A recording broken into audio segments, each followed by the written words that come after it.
नमस्कार। चीन को लेकर एक बहुत अहम जानकारी हम आपके लिए लेकर आए हैं। चीन कैसे मुसलमानों की सांस्कृतिक विरासत को मिटा रहा है, उनकी सांस्कृतिक पहचान को मिटा रहा है, या यूं कह लें कि चीन कैसे सांस्कृतिक आतंकवाद को बढ़ावा दे रहा है। इसका मकसद ये था इस सांस्कृतिक आतंकवाद का कि चीन के भीतर जो ऐसे लोग हैं जो कम्युनिस्ट पार्टी की विचारधारा को नहीं मानते, या जो ऐसे लोग हैं जो शी जिनपिंग की विचारधारा को नहीं मानते, उनकी संस्कृति को तहस नहस कर दो।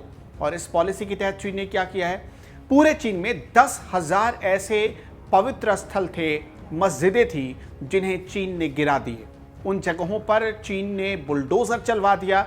और यही नहीं, तकरीबन 10,000 कब्रिस्तान ऐसे हैं जिसे चीन ने तहस नहस करवा दिया है।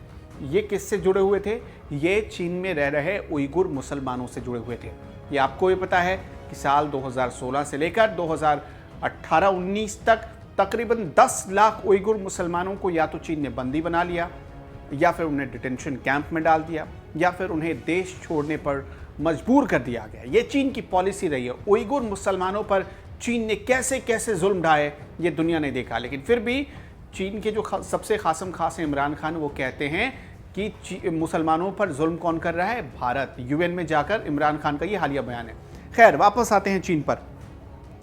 एक रिपोर्ट आई है और रिपोर्ट के हवाले से यह दावा किया गया है कि तकरीबन 10 लाख से ज़्यादा उइगुर मुसलमानों को चीन ने हिरासत में ले लिया, उन्हें डिटेंशन कैंप में डाल दिया। एक शिनजियांग डेटा प्रोजेक्ट ने एक अभियान छेड़ा था। इस अभियान के आधार पर ही एक पूरा डोजियर तैयार किया गया, एक रिपोर्ट तैयार की गई है। इसमें बताया गया है कि 16,000 मस्जिदों को तहस नहस कर दिया गया, या तो तोड़ दिया गया या फिर क्षतिग्रस्त कर दिया गया, और उनकी जगह कुछ दूसरी सांस्कृतिक चीज़ें खड़ी कर दी गई।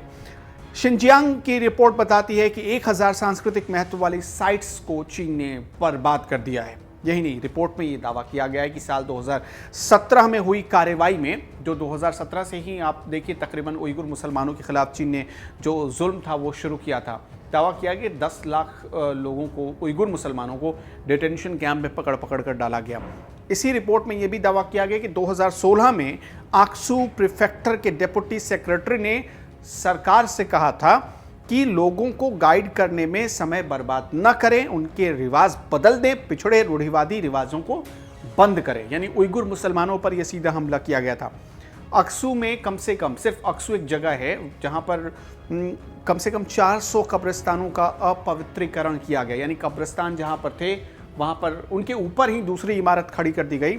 2015 में एक अधिकारी और सीसीपी अधिकारी ने कहा था कि शिनजियांग में धार्मिक गतिविधियों के लिए जो मस्जिदें हैं वो ज़रूरी तादाद से कहीं ज़्यादा हैं, और इससे चीन की संस्कृति प्रभावित हो रही है। ऐसी जगहों को बर्बाद कर दिया गया, चीन ने बर्बाद कर दिया है।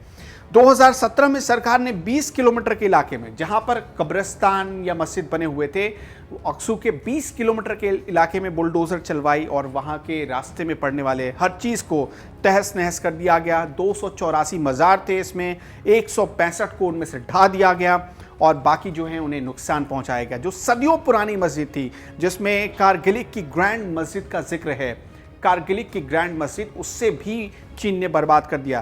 पहले तो उसे हेरिटेज के तौर का दर्जा मिला हुआ था, सरकारी हेरिटेज का। इस्लामिक मोज़ेक और आर्किटेक्चर की मिसाल हुआ करती थी, जो कि चीन के लिए एक बहुत बड़ी धरोहर थी, हो सकती थी, लेकिन चीन ने उसे भी बर्बाद कर दिया। इसका मतलब ये कि सबसे ज़्यादा अगर कहीं मुसलमानों पर जुल्म हो रहा है, सबसे ज़्यादा मुसलमानों को कहीं टारगेट किया जा रहा है, तो वो है चीन। और शी जिनपिंग के ऑर्डर पर यह सब कुछ हो रहा है। इस रिपोर्ट में यही दावा किया गया है। अधिकारी कहते हैं कि सबसे पहले सांस्कृतिक पहचान मिटाओ। इसका मतलब यह है कि चीन को लगता है मुसलमान उनके देश में, उनकी देश की संस्कृति को दूषित कर रहे हैं, खराब कर रहे हैं, इसलिए उइगुर पर लगातार जुल्म कर रहा है चीन।